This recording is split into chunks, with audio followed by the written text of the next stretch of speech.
Put the date and time in your diary, a moment unlike any other in the country. At 4:27 p.m. Wednesday, May 26th, the country's first female Prime Minister was sworn in. I will bear true faith and allegiance to Trinidad and Tobago and will uphold the Constitution and the law.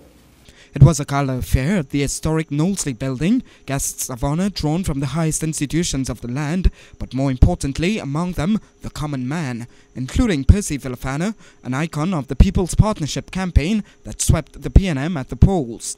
The event's host, President George Maxwell Richards, arrived 15 minutes before the start, the Chief Justice just after, and then in PCL-1, an official prime ministerial vehicle, came Kamla Persad-Bissessar and her husband for a moment that thousands of politicians have only dreamt of. Folk singers from the Love movement set the stage, unity and racial harmony their focus.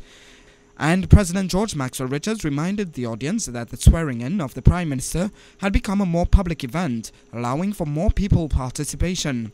But even more significantly, he noted a woman had risen to the highest political office in the land by popular vote for the first time ever, a moment he felt the country must applaud. Today, we have come to another milestone in our relatively short history. There were supporters outside waiting for her across the road. Unable to get in, they unfolded a large banner and screamed her name. Inside, she was delivering a maiden speech as Prime Minister, one of unity and togetherness. It is time for all of us to stand together, side by side. Trinidad alongside Tobago. Members and supporters of all political persuasions.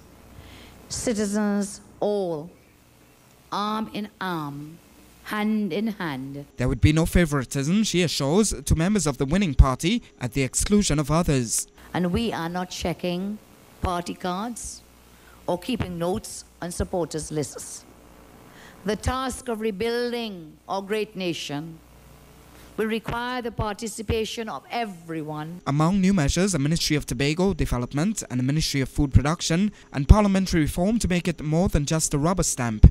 And where the country's finances are concerned, the People's Partnership government I will lead will be moving towards the delivery of an early budget after candid assessments are conducted on the state of the nation's finances and economy. But priority number one, flooding across the country, she asked to leave early to meet with the head of the Office of Disaster Preparedness and Management and the PS in the Office of the Prime Minister, and instructed all MPs to be on the field on Thursday before Cabinet is sworn in on Friday morning at 10.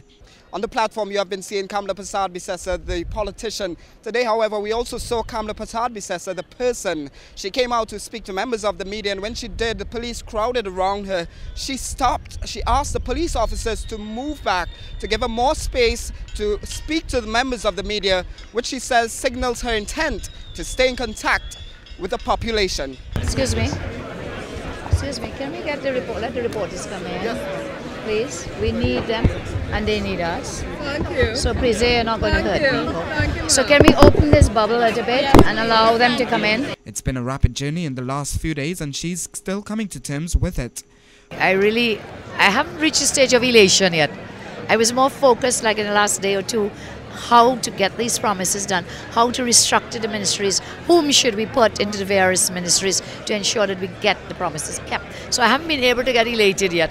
Parliament, she says, will be constituted as soon as possible after consulting the staff of the Parliament, and she's promising there will be no witch hunt against former government ministers.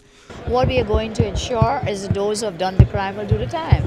So when you say holding the previous government is as though I'm witch hunting the previous government, no. We are looking for corrupt persons, corrupt officials. All campaign promises, she says, will be kept, and she says she'll soon be discussing with the President whether he'll occupy the Prime Minister's residence.